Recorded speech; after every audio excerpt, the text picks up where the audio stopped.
Hartlike goeiedag en jy's ingeskakel hier by Live FM en natuurlik die program waarna jy luister is Pitstop met God, saam met my Dominee Willie Henning daar van die Agape gemeente in Potchefstroom. En ek wil vir jou sê baie dankie dat jy so getrou in luister. Jy's 'n getroue luisteraar, deel van die familie. En onthou nou hier by ons in die ateljee is dit 066 516 917 066 516 917. Sou jy dalk daar wil kom by 'n plekkie om te sê, man, ek wil graag 'n debietorder vir julle invul, net deel wees so om die koninkryk se werk te help, of ek wil 'n advertensie uitneem, of ek wil 'n program borg, asseblief WhatsApp sommer daarna 066 516 917. Andersins onthou 100.6 in die FM en dan natuurlik in die Kosh area, 98.1 in Potch en dan www.livefm.co.za. Nou het jy die inligting en jy weet wie gesels met jou.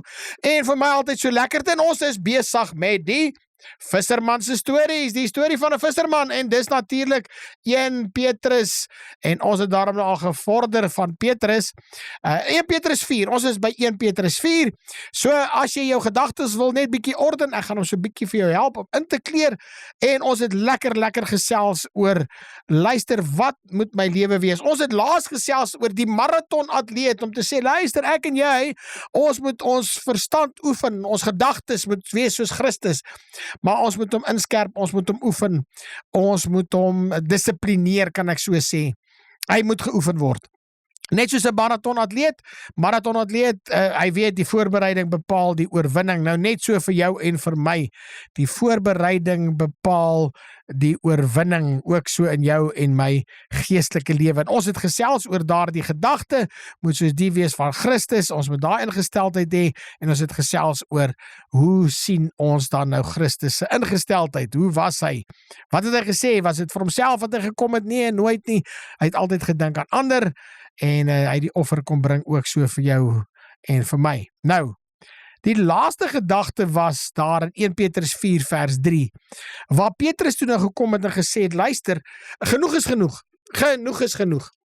Ek dink daar is 'n liedjie wat so gaan, genoeg is genoeg. Ek weet ook nou nie of daar so 'n liedjie is nie, miskien is dit net lirieke, ek kan ook nie onthou nie, maar wat hy sê daar in 1 Petrus 4 vers 3 is, want dit is genoeg dat ons in die afgelope lewenstyd, en hoor wat sê hy die ons, hy sluit hom nie uit nie, hy sê, hoor, ek was ook daar, hallo, hoor dit?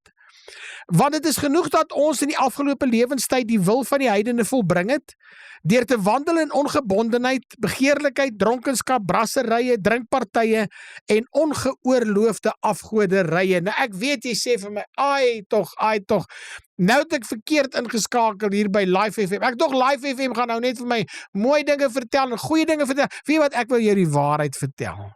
Ek wil jou die mooi dinge vertel. Die Pitstop met God is my begeerte, ek en jy, wanneer die tekkie die teer tref, moet ons soos Jesus kan uitleef. Ons moet Jesus uitleef, dis eintlik. Daarom, ek praat met jou die waarheid. Ek weet, partykeer maak het seer. Partykeer is dit nie lekker op die oor nie. En dit laat my baie keer dink aan wat die Here gesê het, maar eet die boekrol. Hy's soet in die mond, maar hy's bitter daar in die maag. Ja, en is wonderlik as ons saam prys en worship en ons praat oor die dinge van die Here, is dit wonderlik en is lekker en is soet en sy woord is soet, maar partykeer moet hy sak daar na die hart toe, né? En daar moet ons kom beginne oortuig, en daarom ek praat met jou ook die moeiliker dinge dalk wat nie aldag lekker is om te hoor nie, en ek is so bly jy het ingeskakel op vandag se program, want ek glo die Here wil ook met jou gesels oor hierdie spesifiek oor hierdie sake. En wat hy doen is, Petrus kom en sê, luister, daar is nou 'n invloed, 'n gevolgtrekking, 'n invloed van die kruis. As ek by die kruis was, ek het Christus Jesus ontmoet as verlosser en saligmaker, nou sê hy, nou moet my lewe verander. Dit moet verander. Genoeg is genoeg. Ons het so geleef soos die ou heidene geleef het in die ou tyd, en ons was vasgeval daarin, en ons was die diensknegt van die sonde. Hy sê, dit leer ek vir jou in, wanneer die sonde doen, is jy diensknegt vir die sonde.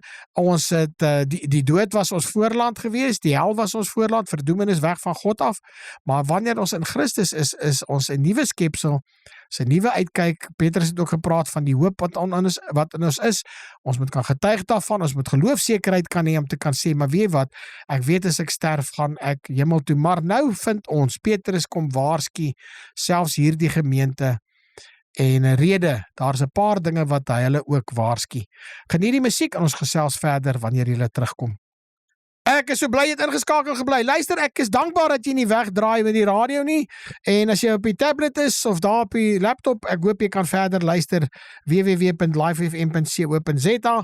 Andersins dan daar in Kosh area, Klerksdorp 100.6 en 98.1 in Potchefstroom. Dankie vir elkeen wat moeite doen, ook woensdaagaande inskakel om 8uur, woensdaagaande 8uur op Facebook van Live FM, dan kan ek met jou gesels, en daar het ons 'n lekker Bybelstudie, en ons het ook tyd van gebed, woensdaagaande om 8uur.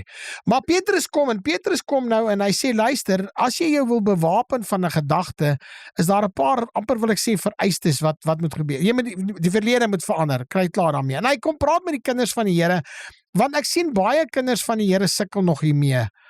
Ek kan nie verstaan hoekom nie, maar kom ek gaan met jou gesels wat dit is, en dan sê jy vir my, Dominee, maar dit is so, ek sit nog met van hierdie goed in my lewe, ek doen dit nog, is nog deel van my, en onthou nou, ons moet van baie keer vir mekaar sê, maar is dit so, is dit nie so nie, en wat is in die orde van die dag, en ek het nou die dag net weer bietjie gelees, daar, iemand met ons behandel 'n Bybelstudie oor Korintiërs, daar die hoofstuk van die liefde, maar as jy bietjie dink, wat het in Korintiërs se lewe omgegaan, dan maak hierdie vir my groot sin, as Petrus ook skryf vir hierdie gemeente wat verstrooid is, en wat, hulle is ook maar nie burgers eintlik nie, hulle het ook maar nie reg nie, hulle word vervolg en hulle word verdring, so hy praat met hulle, nou hy sê, 1 Petrus 4 vers 3, hy sê, want het is genoeg dat ons die afgelope lewenstyd die wil van die heidene volbring het, deur te wandel in ongebondenheid. Nou daai woordjie, ek gebruik die ou vertaling, jy is dalk 'n nuwe vertaling of ander, ongebondenheid, losbandigheid, ja, losbandigheid, maar hy praat spesifiek, hierdie losbandigheid gaan oor welis en seksuele uitspattigheid.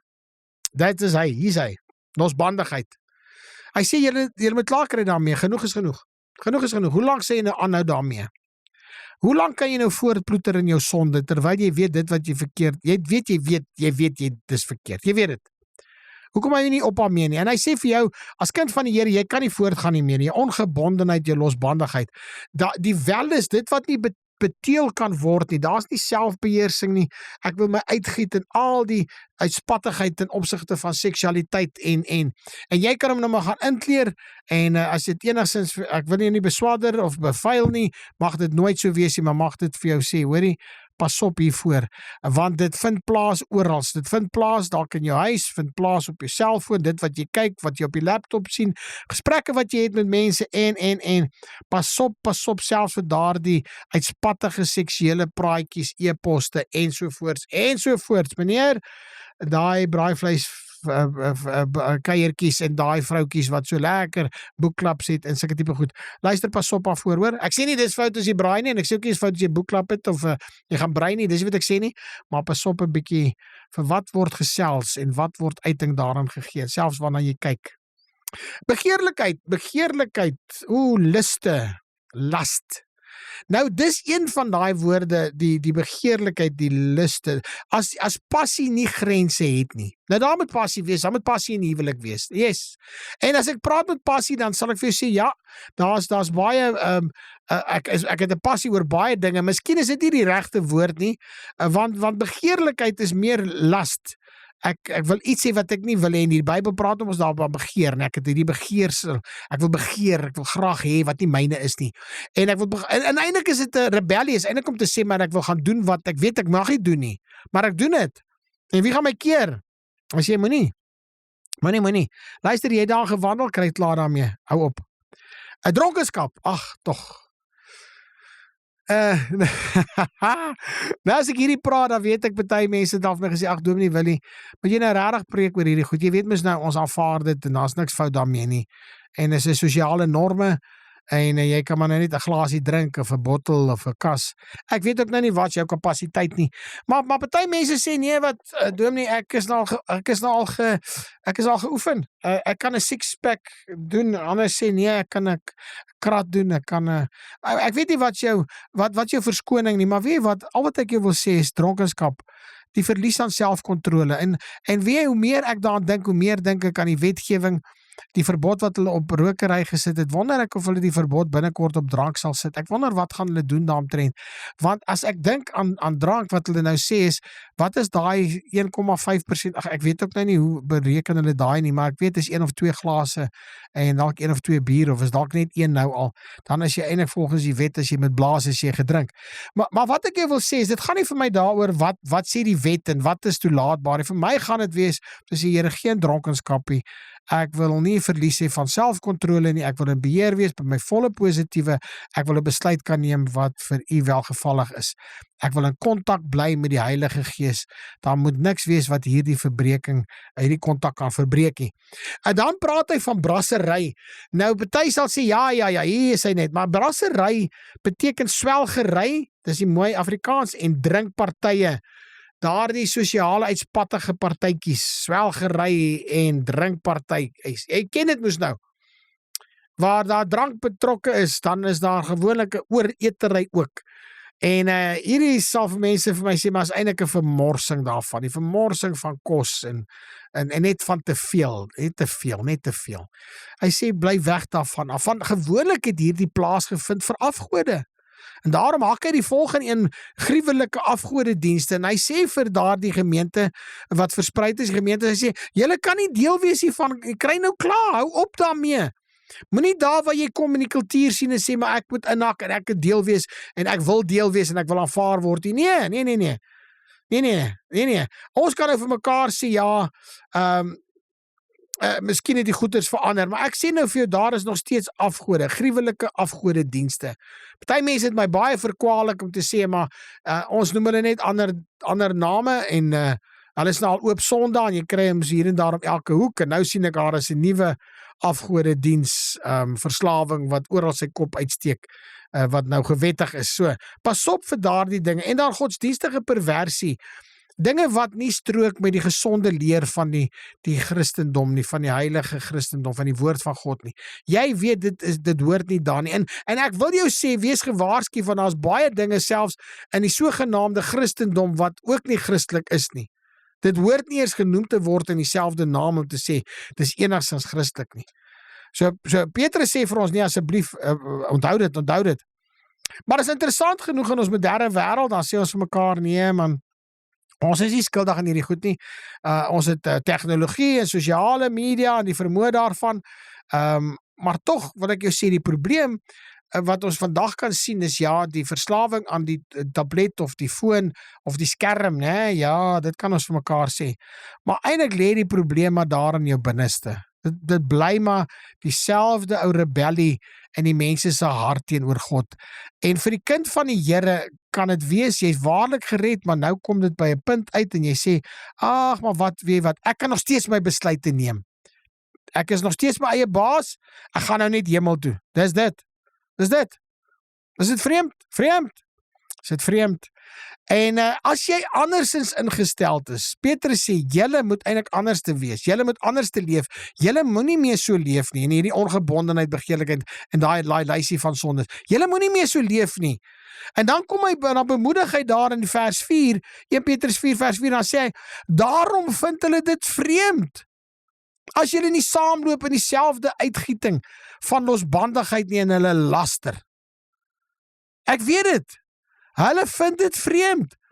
En daai gedagte aan vreemd is eintlik, wanneer jy die Here dien en jou lewe verander so, dan word jy eintlik 'n vreemdeling vir mense. Mense kyk anderste na jou toe, hulle dink anderste van jou, hulle kan nie glo dis dieselfde persoon nie, want die kans is goed, dit is nie meer dieselfde persoon nie. Jy verander. Mense kan terugkyk en sê, ek weet, die een familie het vir my eendag gesê, nee, maar ons soek ons oupa. Ons soek ons oupa, want ons oupa het lekker gekuier, net geld gegee, en ons gelos om te maak wat ons wil. Ons soek daai pa, ons is lief vir daai pa, ons is lief vir die nuwe pa wat die Here wil dien, en wat nie meer drink nie, en wat beperk om te kyk en te sê, hoor, ek moet daarom 'n bietjie riglyne insit om te sê, julle kan nie net hê en geld doen wat julle wil nie. Nee. Hy sê, maar daarom vind hulle dit vreemd. As jy nie meer saamloop saam met die uitgieting van losbandigheid nie, jy leef nie meer so nie, en nou laster hulle. Nou ek dink in 'n groot mate hierdie laster kan nou wees, of hulle laster jou direk, of hulle laster God. is een van die twee om te sê, ag, ek laster, ag, sies tog Shane, wat is jy? En hulle laster eintlik die werk wat God in jou lewe gedoen het. Onwetende dalk, onwetende of aspris, en eintlik weet hulle nie, ag, as hulle maar net kan geweet het wat jy gevind het in Christus. In Christus het jy die lewe gevind. Nou ja, geniet die musiek, moenie wegraak nie. Ons gesels verder. Ek weet jy sit en dink nou daar, wat is daai lysie sondes weer wat Dominee genoem het, maar gaan kyk bietjie daar in 1 Petrus 4 vers 3. Maar in elk geval, wat ek jou wil sê is, ek het jou gelaat met die gedagte van, daarom vind hulle dit vreemd as jy nie saamloop nie. Daarom vind hulle dit vreemd, want weet jy wat, jy pas nie meer in die kultuur in nie. Daarom sê mense vir my, wat waarlik by die Here Jesus Christus ontmoet het, hulle word net nie meer genooi vir partytjies nie. En as hulle gaan na sekere, selfs troues, hulle weet ook nie, hulle kan ook nie meer troue toe gaan nie, want is nooit aangenaam nie. En hulle gaan vir die diens, en dis wonderlik, maar dan die onthaal is daar waar alles uitrafel. En mense moet maar pas op om te sê, is dit nou nie daar waar hy praat van brassery en swelgery en al die drinkpartye nie. En is so jammer, aan die een kant erken ons die Here, en aan die ander kant dan vergeet ons hom, en dan val ons nie net in een drankie nie, ons val in dronkenskap. Luister so, nou kom hy, nou sê hy, luister, maar ek wil jou bemoedig, as dit so die geval is, sê hy, hulle gaan dit vreemd vind, as jy verander het, en ek weet dit, ek besef dit, ek was daar, ek het dit ondervind, ag, en nou nog ondervind ek dit, selfs by kinders van die Here, hulle vind vreemd hoe jy met die Here wandel, kan nie verstaan hoe wandel jy anders as hulle nie, en dis fyn, ek moet verantwoording doen teenoor die Here, jy moet verantwoording teenoor die Here doen, maar so weet ek, die woord is my baken, en ek wil graag daardeur leef. Dan doen Petrus iets, en hy kom bemoedig hulle in hierdie hoedanigheid, en sê vir hulle, weet jy wat, daai wat jou laster, dit wat jou beswadder, ons het al baie gepraat daaroor, in lyding wat sal kom, en verwerping ensovoorts, maar hy sê, hulle sal rekenskap gee, aan hom wat gereed staan, om die lewende en die dode te oordeel. Kan ek weer lees, 1 Petrus 4 vers 5. Hulle sal rekenskap gee aan hom wat gereed staan om die lewende en die dode te oordeel. Nou ek wil jou sê, ek dink vir daardie gemeente wat so onderdruk was en verdruk was en vermoor en vervolg was, moes hierdie 'n wonderlike uitspraak gewees het van Petrus om te sê, weet jy wat? Ek in my hart sê, moenie julle bekommer daaroor in die oordeel nie. God gaan oordeel. Want hulle sou verstaan dat God gaan regverdig oordeel. En hulle sal rekenskap gee aan hom wat gereed staan. Met ander woorde, nou gaan God werklik kan oordeel volgens wat reg is. Nie vir wat mense sê nie, nie vir wat hulle selfs beleef het nie, en hoe hulle voel nie, maar God gaan hulle oordeel. Elkeen gaan rekenskap gee. In hulle hoedanigheid moes dit 'n ongelooflike effek gehad het, want onthou nou deur die jare was die wat geld gehad het en aansien gehad het, hulle het die howe gemanipuleer en gemisbruik. So hulle het eintlik gedoen wat hulle wil. En hulle kon wegkom daarmee, want ek kon die regter of die een wat die beslissing moet neem 'n bribe gee, en dan kan ek aangaan. Ons ken mos nou hierdie ding is mos nou nie vir ons vreemd nie. So hier sê die mense, nee, maar okay, sal eendag voor die regterstoel van God gaan staan, want hy gaan oordeel, die wraak is nie vir my nie, en dis 'n bevrydende gedagte om te dink, weet wat, ek gaan nie weer onregverdig geoordeel word nie, ek gaan regverdig geoordeel word, van God gaan oordeel, hy weet van beter, en daardie wat skuldig is, nou ja, hulle gaan ook dan nou maar die oordeel ontvang, wat God dan gaan uitspreek. Vers 6, 1 Petrus 4 vers 6, want daarom is ook aan die dode die evangelie verkondig, sodat hulle wel geoordeel kan word na die mens in die vlees, maar lewe na God in die gees. Nou hierdie raak moeilik, en baie kerke het al invegtinge gehad, party kerke het baie te sê hieroor, ander sê nee, sien jy? Vir die dode, so jy moet vir die dode preek, jy moet vir die dode bid, daarom is ook aan die dode die evangelie verkondig, ensovoorts. Nou, in konteks moet ek jou sê, moet ons gaan gesels wat dit moontlik kan wees, want andersins kan ek en jy net so lekker gaan dwaal. Dis 'n baie moeilike vers, en waarskynlik sê die baie slim mense, dat dit praat oor die wat sedert die kruisiging die evangelie gehoor het en wat gesterf het, sê hy, want daarom is ook aan die dode die evangelie verkondig, sodat hulle wel geoordeel kan word na die mens in die vlees, maar lewe na God in die gees. So die wat nou wel geoordeel word en wat gesterf word en vervolg word, is ons verkondig aan hulle, die evangelie was aan hulle verkondig, maar hulle gaan lewe na God in die gees, so al is die liggaam dan gedood. So aan die een kant wil ons sê, ja, dit maak sin vir daardie wat Christus gevind het, na die kruising, en aan die ander kant is dalk, waar ek ook moet toegee om te sê, miskien lê my gedagte dalk meer soontoe, my hart lê dalk meer soontoe, dat die wat in die ou bedeling gesterf het voor die kruisiging,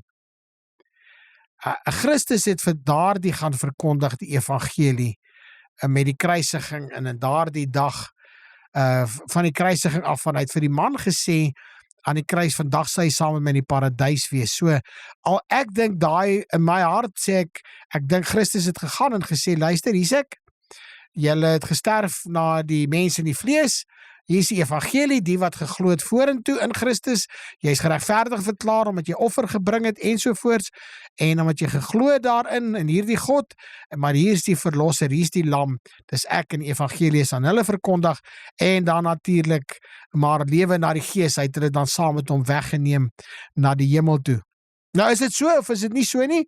Erkou hom maar so bietjie, maar prys die Here om te sê, weet wat, die evangelie is verkondig selfs vir die wat sterwe. So vir jou en vir my, so is die mens bestem om eenmaal te sterwe en daarna die oordeel. Nou kom ons gesels die gedagte daar met die vreemd, as mense dit vreemd vind, want Christus gaan oordeel, hy gaan die evangelie verkondig en hy gaan dit regverdig oordeel. Is daar in jou lewe, kan ek sê, is daar mense wat dit moeilik vind as hulle na jou kyk, né? As hulle na jou lewe kyk, vind hulle jou vreemd? Ek praat van, die Engels het 'n mooi woordjie, peculiar people, is nou nie snaaks, dit moet nie uitspattig wees en as prins wees nie, dis nie daai nie. Wie in jou lewe vind jou Christenskap vreemd? Vir hulle snaaks. Ek praat nou nie vreemd omdat hulle nie kan onderskei jy is 'n kind van die Here nie. Kan ook nie, praat ek nie van vreemd want jy loop met een voet in die, wil ek amper sê, in die sonde en een in die kerkie. Dis nie wat ek praat nie. En dit is jammer as dit so is en mense sien dit en mense aanvaar dit, maar nou ja, ek sluk so 'n bietjie swaar daaraan. So die wat intussen hoe sien mense jou in hierdie interim lewe? Hoe reageer jy daarop? Hoe reageer jy op daai waar mense jou verwerp het en hulle sien jou as vreemdeling? Sien jou as 'n vreemdeling, en hulle nooi jou nie meer nie, kontak jou nie meer nie, jy raak alleen, jy dink jy's 'n kluisenaar en jy sê, ja Here, hoe het jy nou al my vriende weggevat? Is dit die prys wat ek moet betaal? Die Here sal vir jou nuwe vriende gee, gaan vir jou nuwe plekke gee, nuwe mense gee. Ek dink altyd hy wat prys gee, selfs sy huis hy's in honderde gesinne en families. So hang af net hoe jy daarna kyk, en onthou ons gedagte moet wees soos die van Christus, so kyk op 'n ander manier. Kan ek jou vra, identifiseer een gebied waar jy steeds saam met die stroom loop. Identifiseer een gebied, net ene waar jy steeds saam met die stroom loop, eerder as om jou rug op die ou lewe te draai, daar waar jy gesê het, genoeg is genoeg. Wat is daai een ding wat jy nou nog nie genoeg gekry het van nie? Ja, gedink. Kan jy dink? Is hy nou daar bo in jou gedagtes? Hy flout sommer die heel bo. Gaan gee dit vir die Here. Gaan skryf dit neer. Gaan sê vir die Here, Here, hier is hierdie een ding. Hierdie een ding verstaan ek nie. Ek kan hom nie los nie, ek kry nie ontslaan nie. En miskien is dit nie sonde nie, miskien is dit iets wat gebeur het in jou verlede. Miskien is dit regtig iets traumaties en jy kan net nie ontslaa raak daarvan nie. Dit bly by jou in jou gedagtes. Dit bly deurspoel in jou.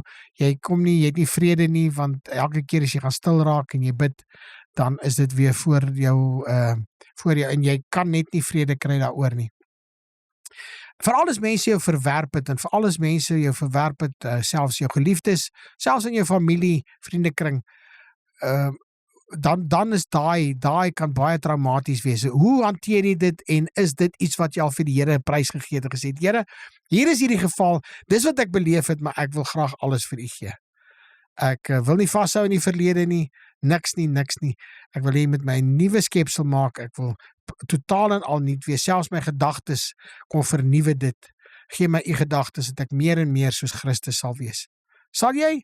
Sal jy die Here gaan soek en gaan tyd maak? Ek weet dis net 'n program. Ek weet jy kan rondbeweeg en rondry, maar miskien is dit net vandag vir jou om te sê, weet jy wat? Gaan na die Here toe want daar is 'n oplossing. Hy is jou oplossing. Want hy is die een wat gaan rekenskap gee, nie die mense nie. En gaan maak jou saak uit met God. Ek groet jou tot ons weer gesels volgende week. Dominee Willie Henning van die Agape Gemeente daar in Potchefstroom. Blessings.